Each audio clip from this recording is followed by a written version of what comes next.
Hello, my name is Jennifer and welcome to my furnished and decorating of a house built by MapleSimmer. This is part of a collab that we are doing where we both built a small family home and we swapped them and we're furnishing and decorating each other's homes. I'll put a link to MapleSimmer's channel at the end, as well as a link to her speed build of speed furnish and decoration of the home I built. And as you could see at the beginning, that was the outside screenshot of her house. And I made a little small change on the main floor where I just made the bathroom a little bit bigger and moved it so that it was between the entrance area and what I make the master bedroom. Of course, anyone can do it. If you want to furnish and decorate this house, it's up on the gallery too, under hashtag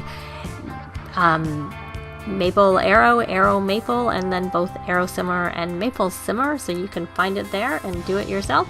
But here we are in the main area, which I make a kitchen, dining, living area, and I'm using the fridge, stove, and dishwasher there that came from Parenthood, as well as the counters, and then the walls I think are just base game is what I do. I often use the ones that came with Parenthood, but I decided to change it up a little bit and not, and those floors are from Cats and Dogs. That's where they're from, though this floor where I put in the little kitchen area to define that little galley kitchen area matches the walls. It's base game also. And there's the table. I really like it. That came with the laundry pack, though I noticed in the live stream that there's going to be another 6-seater round table with the new Jungle Adventure pack when it comes out, so that will be another lovely addition to the game when that comes out. And as I said, this is a combination kitchen, dining, living area, so I stick the table over there, or the TV on the TV stand over there in the corner. I do have move objects on when I'm doing this. Not for all of it, but at some points I realize it's necessary, so I do stick it on. You don't see that, but I am trying not to move the camera too much, just to stop it from people getting motion sickness. I got that idea from Frimlin. Also go check out his channel. He does lovely speed builds and has a couple of fun let's plays too. And but I don't think I was quite as successful as him. I needed to move it a little bit more, but he is also a very talented builder.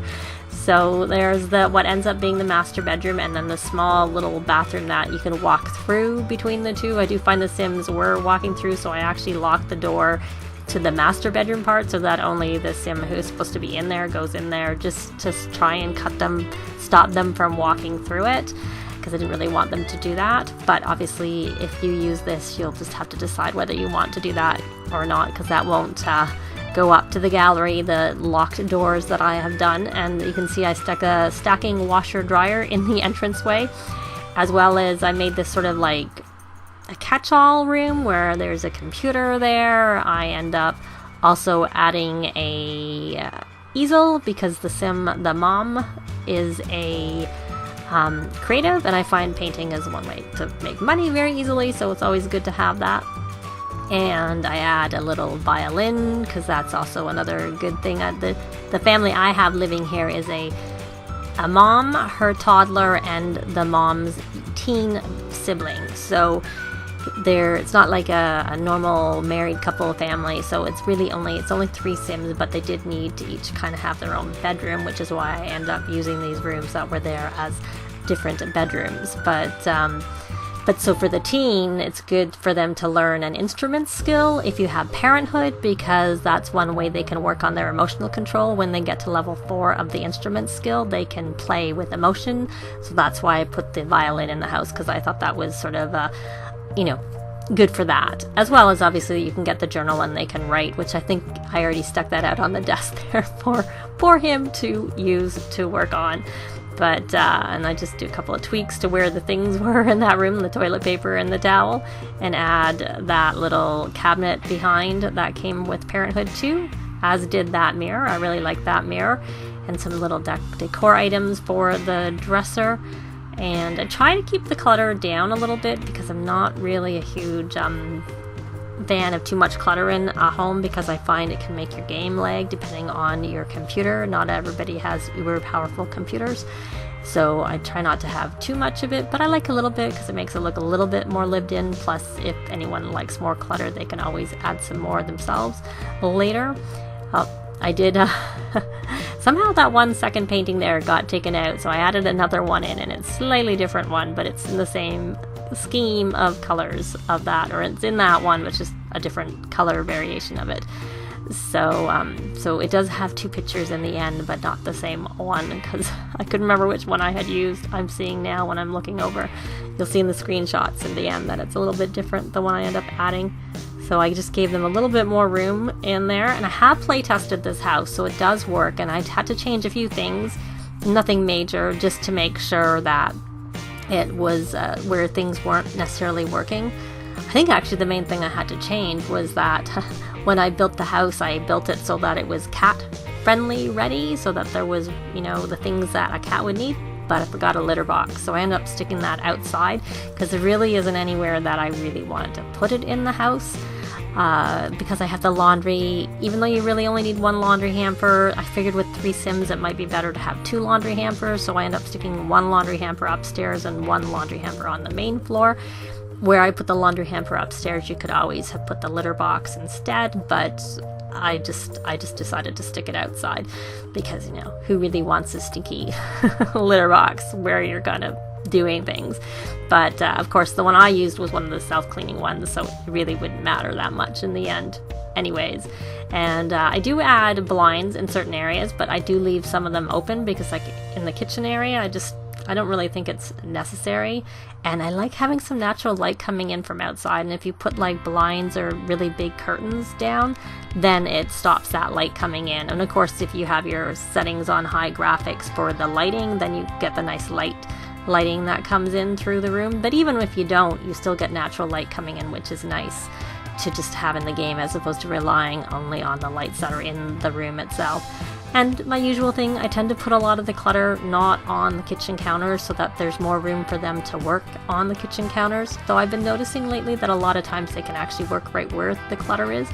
But that kind of depends on what version of the update it is, because it seems to come and go whether or not they can work through the clutter or not. So anyways, I try not to put too much because I've had times where they haven't been able to do any cooking because things have been on the counter. So it's just a habit not to put very much on the counter, because I haven't had luck when I do put stuff on the counter, so I just kind of leave it like this. So this ends up being the little toddler room. It is a little girl, so I went with sort of a pink, mostly pink theme. And because the bathroom was quite small over there, I ended up putting both potty chairs in the little room for the toddler. I do tend to keep a toddler potty chair in the toddler's bedroom when I build, because I find if you keep things close at hand for toddlers, it's easier for them to get where they need to go, to get to the potty quickly when they need to go badly and things like that. So that's why I tend to always put a potty chair, at least one in the bedroom where they are.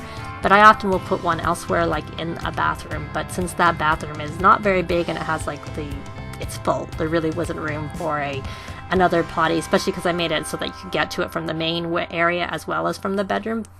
Having those 2 extra doors kind of cut off where I could have possibly put an extra potty chair in there.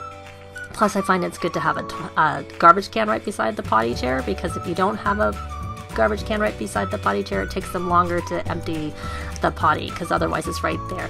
I added a railing to the staircase. That's something I often don't do until I'm like looking at pictures and I'm like, oh, I think I'd like a railing on there. Though I might have been able to possibly match to the railing upstairs, but I was just sort of focusing on the downstairs and trying to match it to the color of the wood when I did it, which is why I used that one. And there you see the hamper where I said you could probably put a kitty litter box if you wanted to instead, or you could put it out on that patio out there, but instead I ended up putting a punching bag, because I usually have my Sims do some active things and I put a punching bag, and often because I have spot A, I also add a yoga mat, and I stuck that one outside right near the end. You'll see that happening. And I put on the landing, I thought I would use that space that was there. You may have seen that I put a chess table there, because that's an easy way to develop a Sims logic, and it's not expensive. And I really like having the closets from Get Together, so that's I think one of the main things I actually needed the move objects for, is because in both cases there were windows right by them, and the game doesn't let you put a closet right by a window, but it works fine. It doesn't have any problems if you actually do that. So it doesn't have an issue with it, but it won't let you do it without move objects. So that, like I said, was one of probably the main areas where I needed it, as well as just was a bit, the space in the living area was tight, cozy, so I needed it for that too, I think, probably. But I'm trying to figure out what curtains or whatever to leave a little bit of light coming through, but not too much, still make it look like it's, you know, a bedroom you would have something. And I decided to add some little fish there for him, because I just thought I didn't want to just put paintings on the wall all the time. And there's a chest in case anybody likes to collect. That chest is a good spot to put some of your collections. Which, another thing that's great that's coming with the new pack is the new display case for displaying your collections, which I'm really looking forward to getting, because I actually like to collect a lot with my Sims in the game. I don't tend to finish a lot of the collections, but I still like to do the collecting. So it'll be something that I'll probably add to a lot of my builds when I'm, well, not necessarily my builds, but when I'm actually playing, I'll probably add it to them. But and I decided, even though it was a guide, because it's a teen, the sibling is a boy, a male, but I like those little things in front of that window going out to the porch. And there's my yoga mat, and over here I add my final touch. I love those slides for toddlers if you have the toddler stuff pack, because it helps them build their movement really, really quickly. And we're gonna end with some screenshots. I sort of just took them through. Most of them are from like 2 angles in the room so that you can get a look from different directions, and I kind of go through the whole house doing that with the all of the rooms. I think I do all of the rooms, actually. Every room in the house has this, and then at the very end you'll just see sort of like I did a pan and zoom from the outside of the house going in, but it didn't cover the whole house in that case. It just shows some of it. And so here's a little toddler room with the cute little things, including the little nightlight that's supposed to help stop the monsters under the bed for the kids. I don't know that it helps them stop them from having nightmares as toddlers, but maybe it cuts them down a little bit, and they do get a nice moodlet when they wake up from going to sleep with them. So here's that's the main bath on the main floor, and then there we see the landing outside the teen's bedroom upstairs, and there's his bedroom. The lighting's a bit dull up there, but it must have been the time of day that I was taking the screenshots, is what I'm thinking. And there's the bathroom on the second floor, which just has a shower, because you don't really need to have a bathtub up there. It wasn't really necessary. And we're going to end with these shots of the house from the outside, the lovely house that was built by MapleSimmer, and a few ending points inside. But go check out her speed build of the house I built. I'll have a link. Thanks very much for watching, and we'll see you next time. Bye! This has been Jennifer. If you have any comments or suggestions, please leave them below. I'd love to see them. If you liked the video, please leave a like. And if you'd like to see more videos of challenge, let's plays, tutorials, and occasional speed builds, please subscribe if you haven't already done so. Thanks very much!